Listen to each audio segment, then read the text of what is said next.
money is looking counterfeit. I get done with one, then move right on to another bitch. Yeah. College educated, she graduated. Yo. What is going on? It is Friday. We got a full crew in the house. Ernie, Michael Hoff, myself, Pete, and over here at First Read Fantasy. I don't know if I like the tight shot too much, so I'm going to bang us out Yeah, I hate a that. little bit better. I'm Um, thirsty. Shut up, Hoff. But, yeah, Hoff, dude, Yeah. you, first of all, you had a half day from work today. Yeah, I did. Yeah. And it's Good 8 day. o'clock at night. There's no way that you haven't had a beer by now. No, completely dry. Yeah, you're dry, like nothing in your fridge, but your body physically is not dry. I don't know. What do you mean you don't know? Don't worry about it. What's going on today? What we talking about? Well, we're gonna talk a little training camp, a little fantasy training camp. Talk about what's going on, some news, some notes, and yeah, gotta get stuff started. I wanted to give the chat. We'll give it a little bit of time to breathe, allow people to kind of come in here real quick. So why don't we Sure. I want to see what's going on. Ernie, how's your day going, man? Bro, it was good. Busy day of work. Happy to be on with my bros and talk a little ball. Yeah, man, that's pretty much it. How about you guys? Not much. Work was work today, man. Work was work. Just Amen to that. glad work is done. That's Yeah, all I man, have me to too. say. I'm ready to Oh, roll. Talk a little bit of training camp. I'm ready to talk about a Mecha Ibuka. Like all the, Pete, I think you had posted about this on X, whatever that was yesterday or what have you. But like just seeing everybody report to camp, seeing everybody get out there, like just the posts left and right on X, like it's happening. It feels fantastic. Like Refreshing. it's finally going down. Like we wait all off season for this. Next thing we know, it's here. Then you blink and then it's over. But God bless it, it's here. It's a beautiful thing. So training camp's well, training camp's always the most fun time. I mean, yeah, especially for well, at least as a Broncos fan, it's always been the best time because they've sucked when the season starts the last few years. Oh, So I'm there you sure go. Ernie can probably relate to that. But yeah. Well, Ern's gonna suck all year, so that's fine. I at least I have come and accepted that my team is and belongs in the cellar. I'm as long as Joe Shane is in charge, they're the worst team in the NFL. oh god, all right, Is let's not. everybody ready for the Niners to get at least 11 wins? Is everybody ready for that? 11 wins? I can see that. Yeah. I wouldn't be surprised. The Niners schedule's cake, man. Yes, it is. This rabbit draft that I'm in, they drafted me. They auto drafted me every pick except I took McCaffrey with my first one. They actually drafted a pretty good team.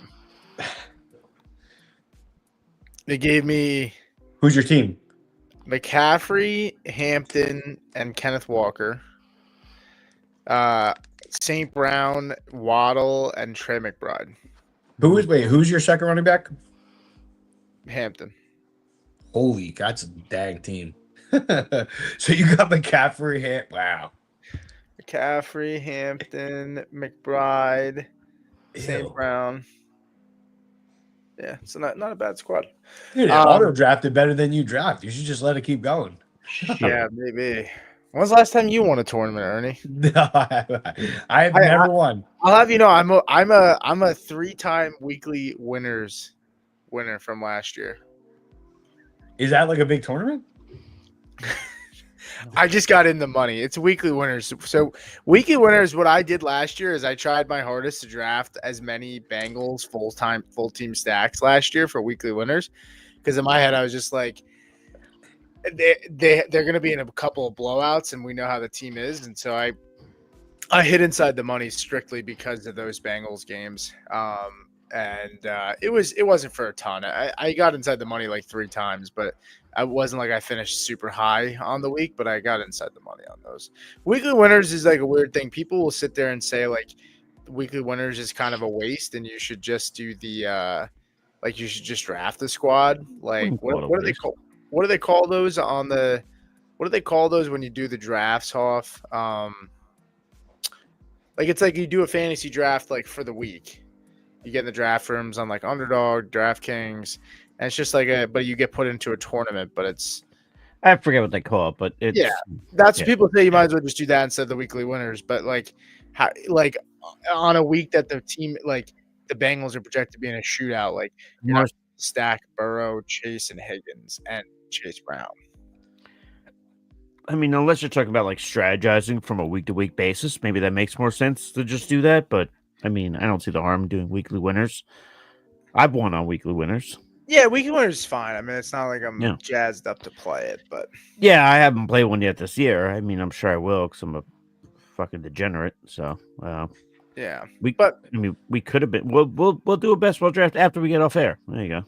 Well, I'm in one right now, except I'm just gonna let it auto pick me and see how it does. It's fast draft. You can't draft there, man. Thanks. Tease. Let's tease me with the beer. Tease me with the fast draft. Let's go. Let's get the first set of news out of the way. Sure. Shamar Stewart. This isn't fantasy implications, though. It should help their defense out a little bit. I would hope. Reached the agreement with the Bengals, 4 years, fully guaranteed, 18.97. So he got the whole deal fully guaranteed, and it includes a $10.4 million signing bonus. Now, pretty much both sides gave in a little bit, I guess. He agreed to have that clause in his contract, and in turn, the Bengals pushed up an extra $500K that he'll get immediately when he signs. So the signing bonus is weird. Like you can technically spread out a signing bonus. It's guaranteed, but you can spread it out. So yeah. So that's. I mean, I don't have a ton of thoughts. It's good to see that they got it done. I guess it was kind of weird. Like I didn't really know where it was going to go. To be honest, I didn't know if it was going to go back to school, but they get it done. So yeah, I'm glad he didn't go back to school because that would have set up kind of a weird precedent, like if college, because listen, at this point now, college kids are getting paid, so when they get to the NFL, they want more. Like it's not like it was like a few years ago when college kids weren't getting paid and they were just happy to be there, happy to get into the league. Some of these guys come in, they're already rich, so.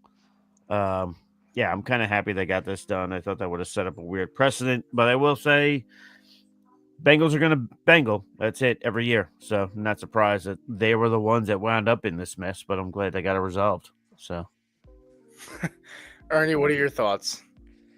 Yeah, man. I mean, again, like I didn't love the pick. I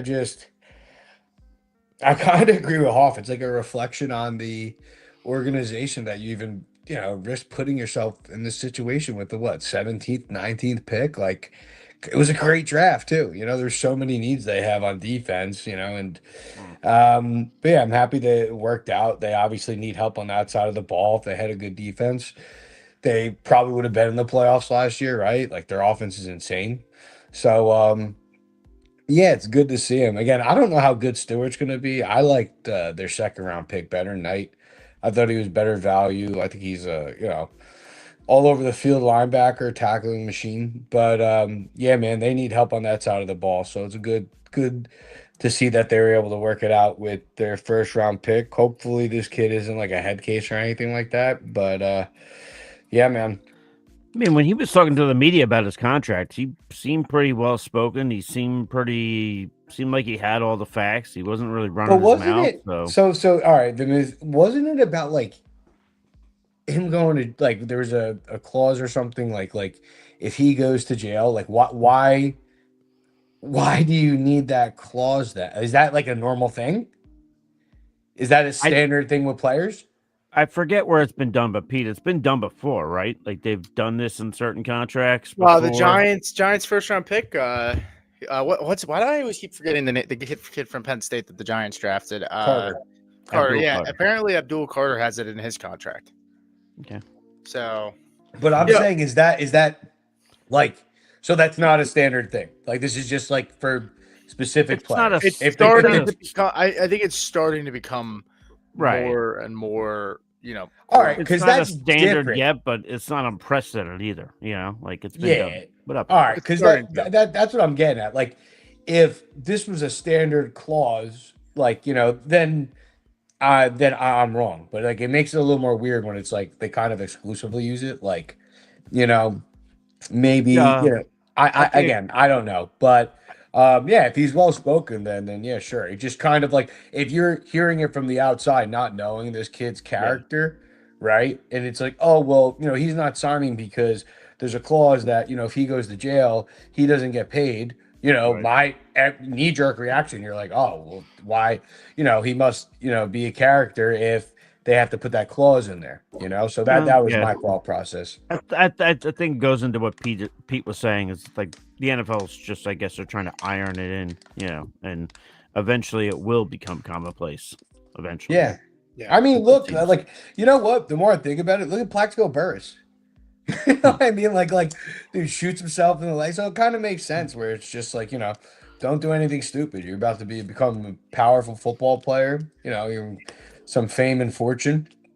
It's weird. The Quinshon Judkins thing is kind of strange. I have a lot of shares of Quinshon, and I'm starting to I'm like maybe I got to slow down a little bit on how much exposure I have to him, because the difference with Quinshon is that he hasn't signed the contract, so I feel like the team is more can be hesitant. What am I trying to say?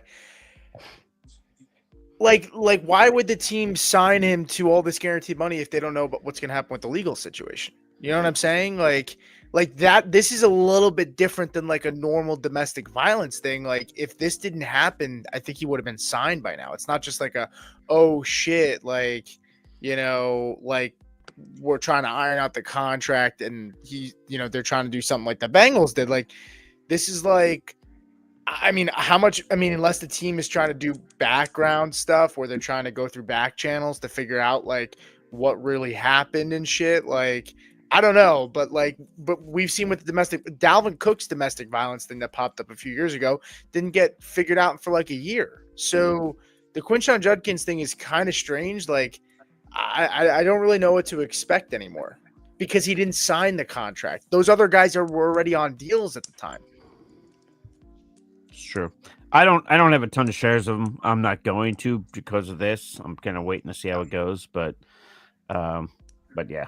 No, I get it. It is a little. I mean, maybe they sketchy. can put something in his contract that says like if you're like convicted or whatever for like this specific charge that he has, like they'll ding him, but then he might just stick his heels in dirt and say, well, no, like fuck it, like I don't want to sign that. So like I don't know, I really don't know what to expect with him. I do think his price is really, really affordable. I mean he's dropping really far now. Where is he right now? He's like RB 32, 33. Yeah, This is a guy that was going as like RB like 16, 17. That's crazy. I love the player. Quinshon was one of my favorite running backs, but I hate the landing spot. And now this, like, you don't know what's going to happen. You know what I mean? Like, the charge is pretty serious, so who knows what, the disciplinary action is going to be. Like, there has to be one, right? Like, what does that say about the NFL if there isn't one? So it's just like, I don't know, man. I love his dynasty outlook because it's like, the Browns will see better days. But this year, I don't know, man. There's too much, like, risk. And it's like, do you see the Browns winning a lot of games? Do you see them, how much volume is he going to get? How much is he going to be running the ball? Is he going to be catching the ball when they're down? So who knows, man? Who was the quarterback? Was it Baker when Nick Chubb was there initially? Yes. I believe so, yeah. Like his whole was it Baker? I think they got drafted together. I'm like pretty sure they got drafted together. Well, Chubb was 2018 draft. Baker might have been the same. I think he might have been too. Yeah, no, it was the same draft. they were They drafted same together. Yeah. Because wasn't Chubb, what was he? Second, third? What was He was 34th pick overall, I believe. Okay. Look at this guy. Doesn't even need a computer. This football's the only thing I can remember, man. It's like sad. I don't understand why. It's all right, man. I love that. All right, well, let's move on. So this was kind of interesting. I saw this nugget come out today I can't find the guy that posted it, so I'm just not going to give him credit. It's not really a big deal anyway. But apparently the Eagles trio of AJ Brown, Devonta Smith, and Dallas Goedert were healthy for just 18% of the pass plays in 2024. I thought that was pretty surprising. And then when you think about Jalen last year, 2,900 passing yards, the lowest he's had as a starter. Like if Smith, AJ, and Goddard can stay healthy, and you expect maybe they ease up on Barkley a little bit after such a long season. I mean, AJ Brown right now, ADP 16. He's going around like wide receiver. AJ's going around wide receiver 9. You have Devonta, wide receiver 24. You know, he's right now at an ADP of 54. Dallas Goedert, wide receiver, tight end 15, 131. This is all Fantasy Pros, not best ball data. So Sure. It's kind of interesting. I don't know. I mean, do you guys think that those teams have a chance to bounce back? I mean, AJ played really well, I believe, to start the year last year, and then he kind of slowed down. Well, he got hurt early on, then he came back, then he was doing well. Then he had that little dry spell there where he wasn't getting targets, and they were having that whole conversation like, does Jalen Hurts and AJ Brown need to have a little powwow and but he came out and said the passing game has to improve. He was passing.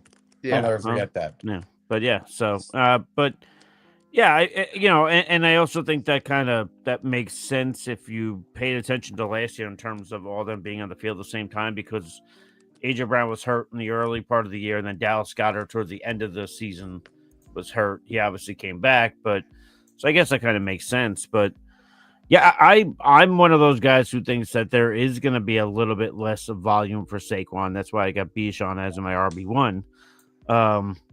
So yeah, I mean, I could see that happening. I could see them potentially passing more.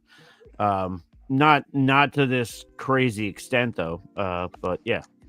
Well, I think we could see more passing attempts on a per game basis. Yeah, I mean, I could see. I mean, if you go to the passing yards from last year, the Eagles were 30th in the NFL for passing yards. Yeah, they were first in everything else. Yeah, and honestly, they were 8th in completion percentage though. So it wasn't like Hurts wasn't connecting. Just wasn't throwing a lot. Yeah. You didn't have to. My take on this is this. It's two things. It's one, it's a compliment to the Eagles. Like the reason why we're seeing this is because that's an interesting stat. Like they were 18% of the time they were all healthy together. And that's a very good trio. Like Devonta Smith and AJ Brown are both elite talents. The reality is like, guys, they have, in my lifetime, I think this is the best roster I've ever seen. They don't need to throw the ball, and I think, everybody, and I get the angle and the view and they're going to ease up on Barkley. No, bro. I think it's actually the inverse of that. I think it's what the Ravens did with Derrick Henry. Like, bro, like this is their identity.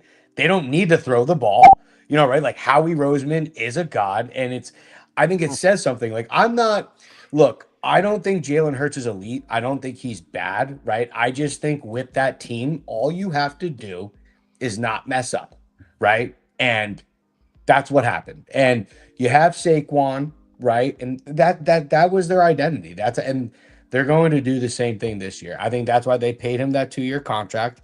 I think they're going to run him into the ground. They're going to get the rest of Saquon that they can get out of him, and I think they're going to make another run at it. So, I'm one of the people where that's why I love drafting Saquon. I think the Eagle. I'm more scared of him getting hurt than them lining up that load, unless it's like closer to playoffs and they got it locked up, which could very well be. Yeah, sports poker guy. We're gonna get to that in a few seconds here, but I want to close this Eagles thing out because I do think it's interesting. Eagles were 32nd, so they were the lowest pass rate in the NFL at 48% last year. I also think pretty interesting too. Eagles were 7th in yards after catch EPA per attempt. So like they're playmakers when they were creating big plays when they caught the football. So like Yes. that's the thing too, where I'm saying like if the volume goes up even slightly, Devonta and AJ were both creating yards after catch pretty strong last year. Even if the volume goes up slightly, I don't know how much unless AJ gets hurt. I don't know how high Devonta can really finish from a PPR standpoint. Maybe like a mid wide receiver too, but I don't really on a points per game basis. I don't see him going too much higher. But AJ Brown was 12th in points per game last year. He was 8th in points per game the year before, 8th the year before that. Devonta was 15th in points per game last year, 20th, and then 14th. So we're talking about like two guys that were in the top 15 in points per game last year at the wide receiver position in the lowest passing offense in the NFL. I mean, if they rebound even just a little bit, like, I mean, is that crazy? I've got AJ Brown as my wide receiver 9 right now in half point. I just think it's a flex by Howie Roseman, dude. I really like. It's insane. They really have a team where they don't have to throw the ball if they don't want to. But yeah, if it goes up, sure. Like look, AJ was wide receiver 13, wide receiver 20 last year. He played only 13 games. Like he had 1,000 yards in 13 games, 7 touchdowns. Like I mean, I just think like I don't know. I think even if that volume goes up just slightly, like that they should realistically, if that volume goes up a little bit, like AJ should return the investment you're putting into him. I don't know if you're drafting AJ. I don't know if he's going to be inside top 5. I don't think he has that kind of potential. So I think that's important to know what you're looking for. If you're going wide receiver, I think AJ is a great guy to target as your wide receiver too, if that's how you like to start your drafts. But I don't know if if he has the potential to go into the top 5 just because of how the offense is structured. But I mean, I think I don't know. I mean, I think top 10 is pretty likely outcomes if that offense starts even past it just a little bit more. Yeah. Yep. That's why I've got him right there at 9, half point. I've got Devonta Smith lower. He's still in that top 24 for me, but yeah, I do expect the passing volume to go up just a bit. Yeah. So. All right. Well, let's move on to some more news here. So Cedric Tillman did leave practice with an injury. I think all three of us we're all pretty excited about Cedric Tillman. And it's unfortunate. I'm hearing speculation from some of the people on the beat that think that maybe it was just cramping. But overall, that would be a pretty big blow to that receiving core. They've already got some injuries. David Bell placed on the non-football injury list. Deontay Johnson left practice with the medical staff as well, but he did return. Michael Woods out with a hand injury, and now Cedric Tillman out with the lower leg injury. And after Jerry Jeudy, their receivers would be Jamari Thrash, not Trash. No, you meant to say that. And that was just unconscious talking. And DeAndre Carter, who's 32 years old and is really more of a special teams guy. So we'll see. I mean, I apparently they're saying Tillman's looked really good so far, and he looks like he's developing into a good wide receiver too. But that would be a bummer for me. I mean, I'm a pretty big Tillman bag holder here, so that would be pretty tough for my shares. I don't know. What do you guys think there? So I love Cedric Tillman, but here's my thing. Not to damper expectations. I'm not I love him in Dynasty. And if you play Dynasty, right now is the time to buy Tillman this year. Because I don't think the Browns are going to be that very good, right? I don't know how it's going to turn out. Can Joe Flacco come in and, make these guys competent fantasy pieces? Sure, right? But how long is Flacco going to play for? Because we know the Browns are going to lose a ton of games. They have to. We could all hate the rookies that they drafted, rightfully so. They have to play them. They have to see what they look like, right? Especially with the quarterback class coming up. So I love Tillman's outlook for the future because they will have a new quarterback. It will be beautiful. And He was a beast at the SEC. But this year, man, it's just like I'll take him in best ball because you're hoping for those spike weeks with Flacco as the X, right? But again, man, the Browns are a mess. They are a disaster. So who knows how long Flacco's playing? That's another thing, right? Say Flacco playing and it's like Jameis Winston, right? But then it's like, week 9, week 10, let's go to the rookies, man. We're 1-9. We got to see what Shador looks like. So and then there goes their value. So that's the thing. I love his dynasty outlook, but this year it's just I don't know. The one thing I'll say is, the Browns are a mess. The Browns are a mess, and it's true, they are a mess to an extent. But I think defensively, the Browns defense can keep them in games. It's just a matter of if the offense is able to, go with it. So I'm just saying, like, yes, they're a mess, and yes, we like to make fun of them and everything else. It's always a good time, but I still think they're a little better off than some other teams, Giants. But I think the Browns could be okay. I think they could be good enough to where they don't have to give these rookies a look until later in the year, which I think helps Tillman. I've got some best ball shares, Ernie. I know you mentioned that. I've got some best ball shares of Tillman. That's probably where I'm drafting a guy like him. But I don't know. I just think the Browns, it's going to be all about the offense because I think the defense can hold up. But we'll see what happens. Hopefully Tillman's okay. Hopefully it's no big deal.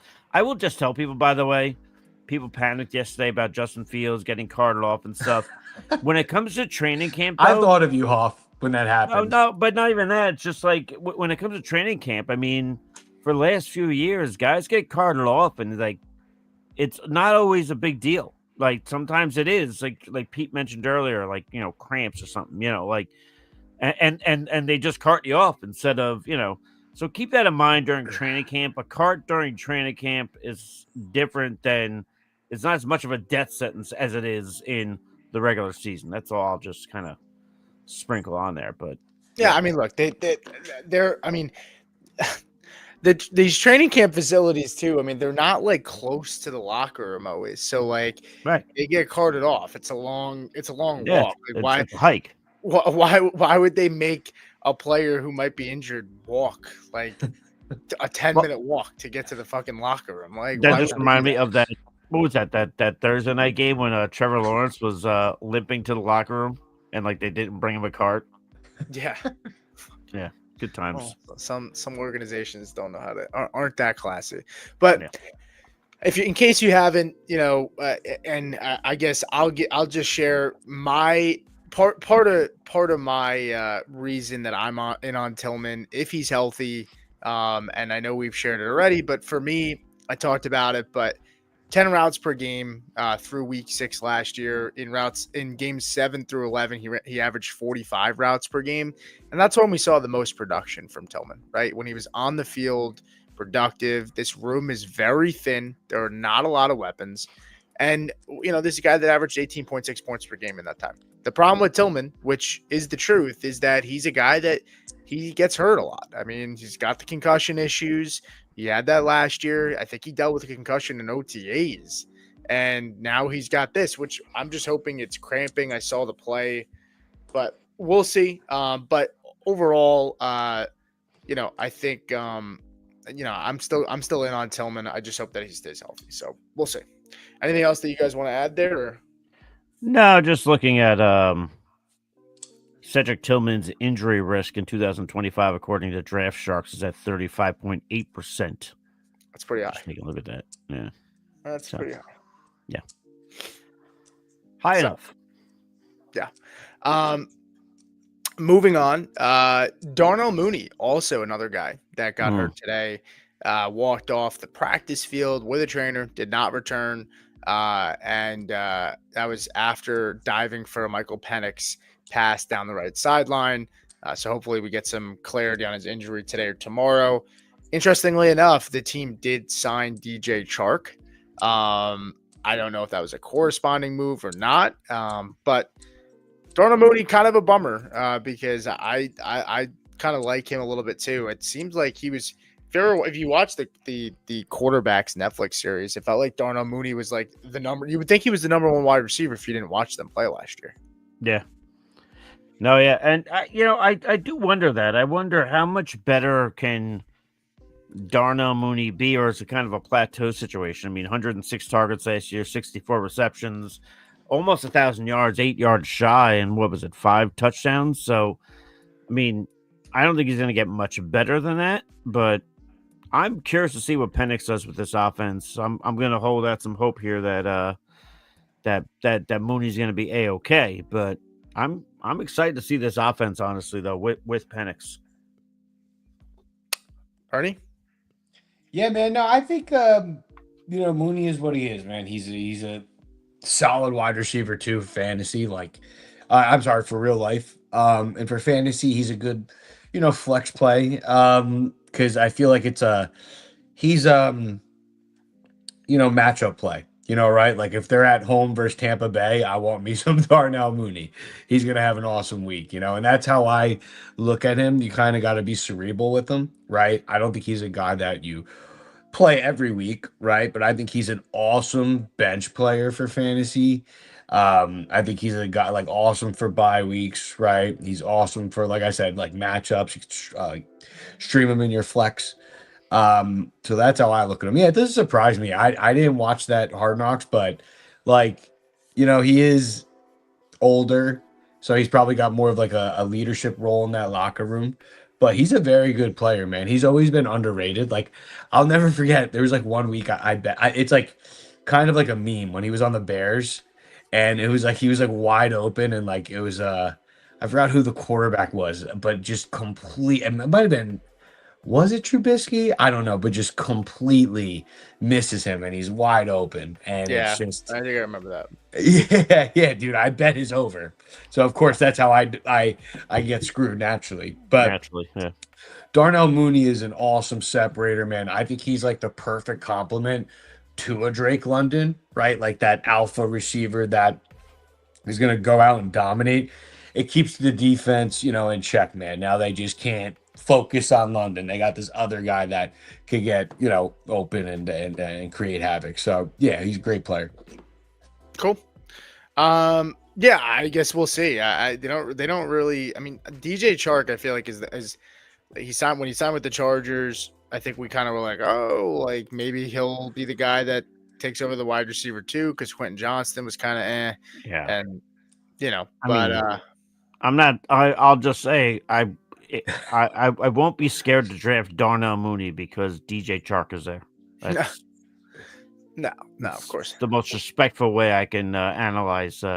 Yeah, I think he's South solid for best. Where's he going best ball right now, Pete? Who, Chark? Mooney, yes. Oh, he's about like 100, somewhere around there, 90 to 100, somewhere around that. The only thing is like that's kind of like why I personally don't take him just because I like other players there, but I don't think he's a bad pick by any means, especially for best ball, because he's gonna get those rock star weeks. Like like I said, like when they were playing Tampa, he went off. So, and again, they play in we were talking about this, Pete, like the NFC South, like that's such an awesome division for just like receivers, and they're always playing. It's in Florida or it's in a dome, like so. Good weather, yeah, man, it's obviously awesome for fantasy. So yeah, the thing with Mooney last year, he had these are some of his better games: 17 points in week 2, 14.6 points in week 3, week 5, 31.5 points. That was like after that week 5, like a lot of people were in on Mooney, right? Then he had 2 stinky weeks, 6.8, 9.6. Went on a tear again, 3 weeks straight, 18.6, 19.8, 14.6. Had a little bit of a lull again, week 11 and week 13. One of that was against Denver, against Surtain, and then Minnesota. He had 20 points in week 14, and then in week 16 against the Giants, 13. So he had 1, 2, 3, 4, 5, 6, 7. He had 8 games of 13 or more points. That's pretty good. Yeah. For a guy that you're taking, you know. I will say one of my worst takes last year was Achan. One of my best takes was Mooney. I like Mooney a lot last year. So Yeah, I think you did. I don't think I was in on Mooney. yeah, I definitely was, to the point where Anthony was telling me to shut up about him. By the way, very happy to report for all you DFS junkies, the moment we get off this show, I'm going to tinker with some lineups because DraftKings now has the week 1 prices available. Oh yeah, I saw You that. can start playing contests right meow. Brenton Strange sitting there at 3,300. Oh me, oh my! I am probably gonna play that boy. Anyway, I'm sorry. What were we talking about? Not much. I'm sorry. You know, I don't think I have like any exposure to Travis Hunter really at all. Ironically enough, SFB was where I took him. Yeah, I get that. You fell for the IDP. No, I didn't even plan to do it, man. What happened was I took Brian Thomas, and then at some point I got sniped, and I was like, and then Travis Hunter was sitting there, and I was like, let's just have fun with this. And then I took Hunter, and then I said, well, now you got to take Trevor Lawrence at some point, so I took him. So I'm all in on Duval this year. He was on the board. Fuck it. He was on the board in the 5th round for my SFB league, and I was tempted, dude. Yeah, I was tempted because I knew he was going in like the 3rd. So it's like that's good value. But at the you look at the IDP stats, and I think that's why his price got steamed so much. It's like, dude, like as a corner, and you don't know how many snaps he's going to play as a corner. How many tackles is he going to have? How many interceptions is he going to have this year? Right? Like, I would actually love to see that. What's Travis Hunter's over/under on interceptions this year?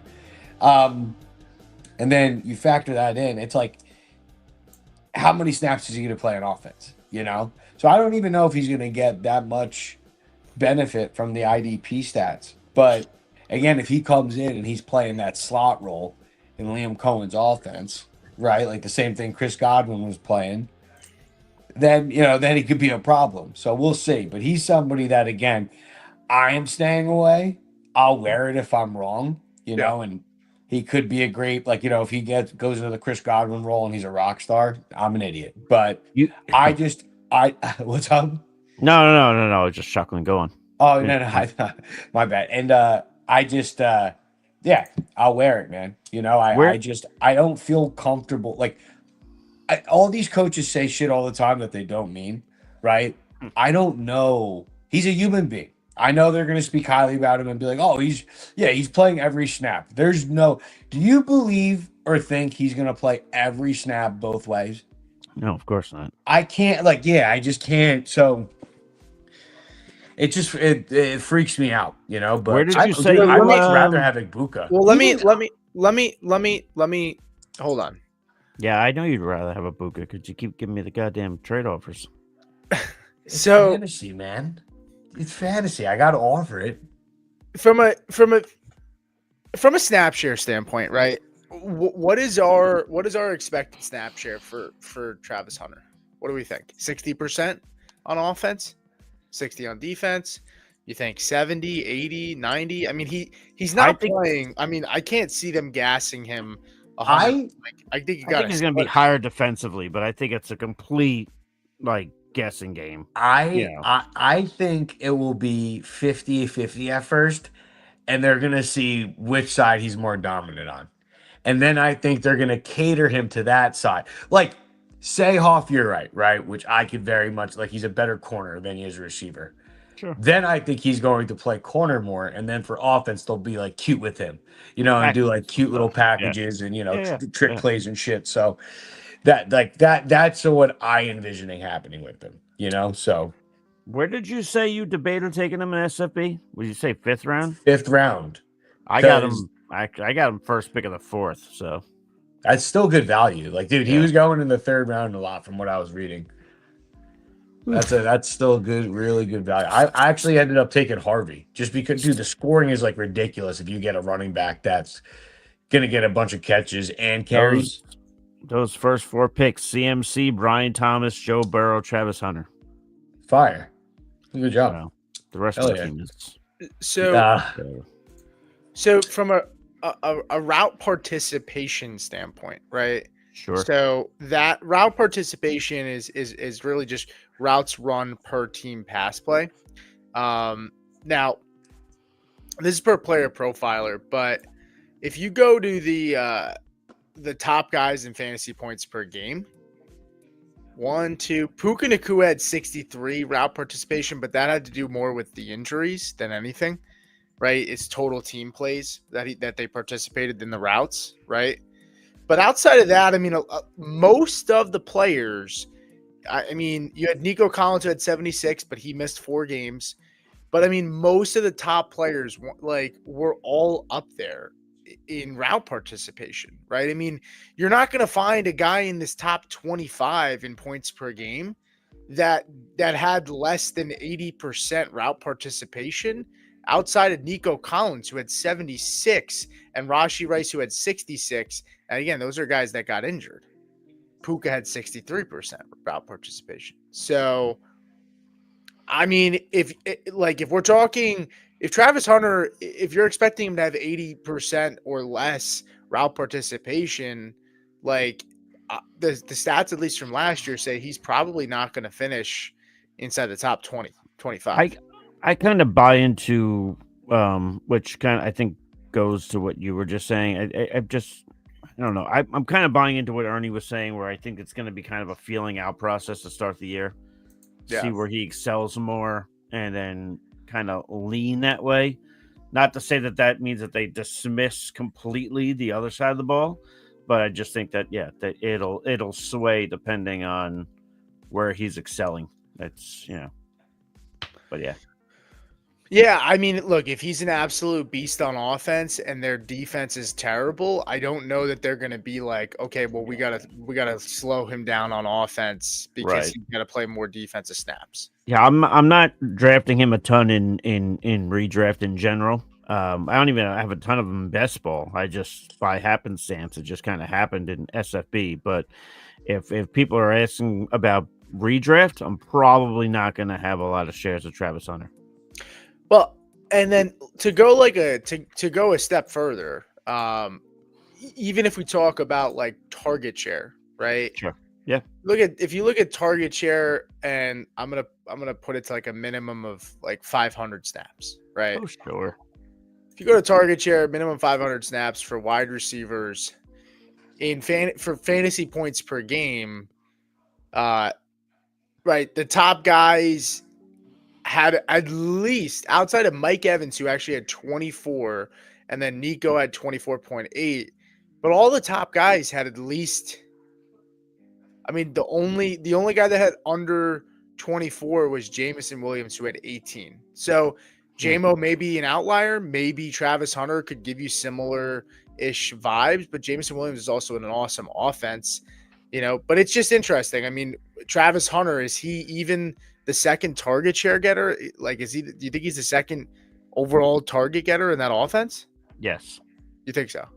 Not by an overwhelming amount, but let me phrase it this way. Yeah. Do you think that the running back position out targets Travis Hunter? No. As a whole, if you took the whole position. No. Oh, the whole position? Yeah, the whole position. Because you're thinking Cohen comes over from the Buccaneers. I would say in that case, if we're putting them all together, I think it's damn near close. Yeah. I could see that being a coin flip, to be honest with you. So, and I know I talked about this earlier, joking around about, well, I wasn't joking, but the DFS stuff with Brenton Strange. I do think he's going to get a good amount of targets. I mean, sure. Liam Cohen, we saw what he did with Higbee. We saw what he did with Otten. I just think tight ends are going to get some targets there. But is there a world where not competing with Travis Hunter? I hate even saying this because this is just like so unlike me to have a take like this. Is there a world where Diami Brown, or the hell he says his first name, out targets Travis Hunt? Yeah, I think so. I actually, because I know for a fact he will. I wouldn't make that bet, but I think there's a possibility. Here's why. I know for a fact Yeah. Brown is playing wide receiver 100% of the time. And I know until fair. they figure out which way they're really going to lean on Travis for, Mhm. right? It bodes well. I Brown get it. is going to be, running with BTJ. Like he's going to be running the most routes. And Sure. they're like kind of like, the inverse of the NFC South. Like I love the AFC South too for fantasy. Like in a dome, good weather, right? So, Yep. there could be some sneaky value there, No, I because get it. When you again, put it it's that just, way, I guess I could see it.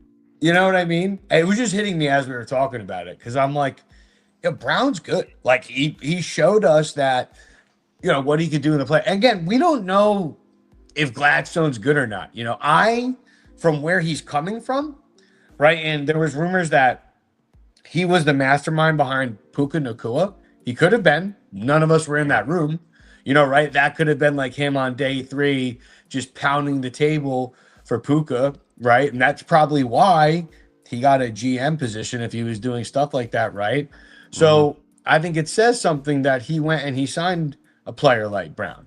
You know what I mean? So I think that's another reason why I don't like Travis Hunter is like Brown could be an overall better fantasy receiver. But again, I could see Parker Washington being better than Diami though too. Crazy enough. I mean, Parker Washington's a stud, but they paid Brown $10 million. Do you think that's why it's like hard? Like, well, you know what else is crazy? Like, I feel like in the beginning too, like Parker and Travis could be splitting snaps in the slot. I feel like Parker, correct me if I'm wrong, doesn't he play majority in the slot? Like, that's where I think Travis Hunter should be. I believe that's correct. Yeah. So so then like, dude, maybe they did draft him as a corner. Maybe they want him to be a corner more. Like it's most definitely going to be basically the overall point here is it's going to be a wait and see approach. Dude, I mean, there was a lot of NFL talent evaluators that said like, I swear. And again, you look at where Travis Hunter got recruited. He got recruited to Florida State. That's like, we say LSU is wide receiver U. That Florida State is CBU. You know what I mean? So if they were that high on him, right? Maybe he was meant to be a corner, And then that kind of sucks. It's awesome for the Jaguars, but you take him in fantasy. Again, he could be a slot receiver rock star, but we don't know. And that's what it's the fear of the unknown. Well, yeah, I mean, he's going to play on offense. He's practicing on offense, so we know that. But it's more of a matter of, it's just, to me, it's just he's going to play both sides unless like it goes horrible for the first year and the team's just like, we tried it. It's not going to work out like this. I wanted to pull this because it was from Data Roma on Twitter, and he had tweeted that Diami Brown led all wide receivers last season in target percentage with Washington on designated targets. So 51.3%. So 20 out of 39 was designated targets. And so it's interesting because I guess Liam Cohen drew up the third most designated targets last year with 92. So kind of interesting. I mean, maybe Diami gets a lot of designed work. And yeah, I guess we'll see. I don't know. Or maybe it's a bonus for, Travis and BTJ. Maybe Cohen will get creative for one of those guys. But it's interesting.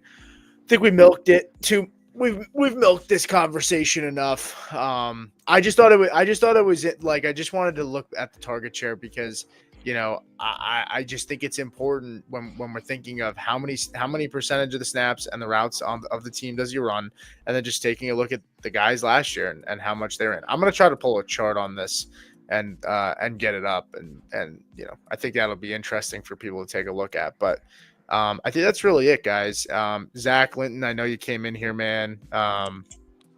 Sorry, buddy. We're getting out of here, but appreciate everybody tuning in. It's good to get this show on. Enjoy the weekend, and we'll see you guys next time.